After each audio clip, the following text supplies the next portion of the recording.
আসসালামু আলাইকুম, সবাই কেমন আছেন? আশা করি ভালো আছেন। আমার রান্নার রেসিপি সিরিজে আজকে থাকছে উত্তরাঞ্চলে আমরা ছোট মাছ দিয়ে যেভাবে চচ্চড়ি রান্না করি সেই চচ্চড়ি রান্নার রেসিপি। উত্তরাঞ্চলে যারা থাকেন তারা অবশ্যই জানেন এটার টেস্টটা। অনেকে অন্য অঞ্চলে যারা থাকেন তারা নিশ্চয়ই জানেন না। তাদের সাথেই আমি আমাদের অঞ্চলের ফেভারিট বলা যায় এই রেসিপিটা আপনাদের সাথে শেয়ার করছি। তো ছোট মাছ দিয়ে চচ্চড়ি রান্না করার জন্য প্রথমে আমি এখানে ৪টা আলু খুব ভালো করে ছোট ছোট করে কুচি করে নিয়েছি এবং দিয়ে দিচ্ছি পরিমাণ মতো পেঁয়াজ, কাঁচামরিচ টেস্ট অনুযায়ী কাঁচামরিচ এবং দিয়ে দিচ্ছি টমেটো। দিয়ে এখানে আমি দিয়ে দিব সামান্য পরিমাণ হলুদ এবং স্বাদ মতো লবণ। দিয়ে আমি এটাকে খুব ভালো করে হাত দিয়ে মেখে নিতে হবে। তো এই রান্নার মূল শর্তটা এটাই যে যত এটাকে এই মশলাগুলোর সাথে ভালো করে মাখানো হবে তত এই রান্নাটার টেস্টটা বাড়বে এবং এই রান্নাটা তত স্মুথ হবে। একটা রান্না হয়ে যাওয়ার পরে সবজিগুলো একটু খসখসে ভাব হয়ে থাকবে না, খুব নরম থাকবে, সফট একটা ভাব আসবে। তো এই পর্যায়ে আমি তেল দিয়ে দিই না, কারণ তেল দিলে হয় কি সব তেলগুলো হাতের সাথে উঠে আসে। তো সবগুলো আহ, উপকরণ একসাথে ভালো করে মিক্স করা হয়ে গেলে পারে এখানে আমি মাছ দিয়ে দিব। তো আপনারা দেখতেই পাচ্ছেন আমি কিভাবে এটাকে মাখাচ্ছি। এটা ভালোভাবে মাখানো হলে আজকে রান্নাটায় আমি যে মাছটা ব্যবহার করছি সেটা হচ্ছে ট্যাংরা মাছ। তা আমার ফ্রিজে ছোট ছোট সাইজের ট্যাংরা মাছ ছিল। তা মনে হলো কেন না আজকে ট্যাংরা মাছ দিয়ে রান্না করা হোক। তো যেই ভাবা সেই কাজ। আমি রান্নার জন্য নিয়ে নিয়েছি পরিমাণ মতো ট্যাংরা মাছ। নেওয়ার পরে মাছের সাথে আমি যে আলু, টমেটো, সবজির যে অংশটা ছিল সেটাকে আমি মাছের সাথেও আলতো হাতে মাখিয়ে দিব। কারণ সবজিটা যেভাবে প্রেশার দিয়ে আমি এটাকে উম, মেখেছিলাম সেভাবে তো আর মাছ দিয়ে মাখতে পারবো না, কারণ মাছটা তাহলে আহ আউলিয়ে যাবে, চ্যাপ্টা লেগে যাবে। তো এরপর যে আমি আলতো হাতে ইয়ের সাথে সবজির সাথে মাছটাকে মিক্স করে নেওয়ার পরে আমি এখানে সেদ্ধ হওয়ার জন্য পর্যাপ্ত পরিমাণ পানি দিয়ে দিব।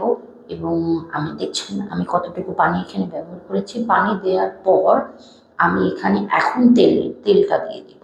তাহলে হবে কি তেলটা আর হাতের সাথে উঠে আসার ইয়েটা থাকলো না। তার এই পর্যায়ে আমি আরেকটা জিনিস দিয়ে দিব।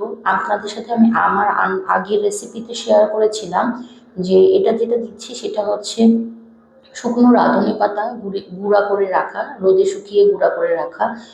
এটা আমাদের উত্তরাঞ্চলে ধনিয়া পাতার মতোই পাওয়া যায়, আমি আগেও বলেছি। সেই ধনিয়া পাতার মতো যে পাতাটা থাকে রাঁধুনি পাতা, সেই রাঁধুনি পাতাটাকে আমি ভালো করে রোদে শুকিয়ে এটাকে গুঁড়া করে আমি একটা বয়ামে ভরে ফ্রিজে স্টোর করি যেন সারা বছর খাওয়া যায়। এটা স্মেল যারা উত্তরাঞ্চলে থাকেন তারা খুব ভালো বলতে পারবেন। তো আমি রাঁধুনি পাতাটাকে দেওয়ার পর আমি এখানে তেল দিয়ে দিয়েছিলাম এবং আপনারা দেখতে পাচ্ছেন আমার রান্নায় অলরেডি বলক চলে এসেছে। এ পর্যায়ে আমি একটা হাতা দিয়ে সব দিকের অংশগুলো সবজির যে দিয়েছিলাম আলুর যে অংশগুলো আছে সেগুলো মাছের সাথে মিক্স করে একটু আমি সব দিকে চেপে চেপে একটু সমান করে দিব। তো রান্নার এ পর্যায়ে ঢাকনাটা দিয়ে আমি এটা পানিটা একবারে শুকিয়ে যাওয়া পর্যন্ত অপেক্ষা করব। আর এবং মাঝে মাঝে আমি এভাবে উঠিয়ে উঠিয়ে দেখব এবং হাতাটা দিয়ে একটু চেপে চেপে দিব এবং মাছটা সাথে যেন সবকিছু মিক্স হয়ে যায়। এই জন্য চাইলে সম্পূর্ণ সেদ্ধ হয়ে যাওয়ার আগে একবার কিন্তু আপনি এভাবে উল্টিয়ে পাল্টিয়েও দিতে পারেন। তো চচ্চড়ি রান্নার জন্য উত্তরাঞ্চলে আমরা অনেকভাবে চচ্চড়ি রান্না করে থাকি। সবচেয়ে সহজ যে যে উপায়টা সেটাই আজকে আমি আপনাদের সাথে শেয়ার করছি।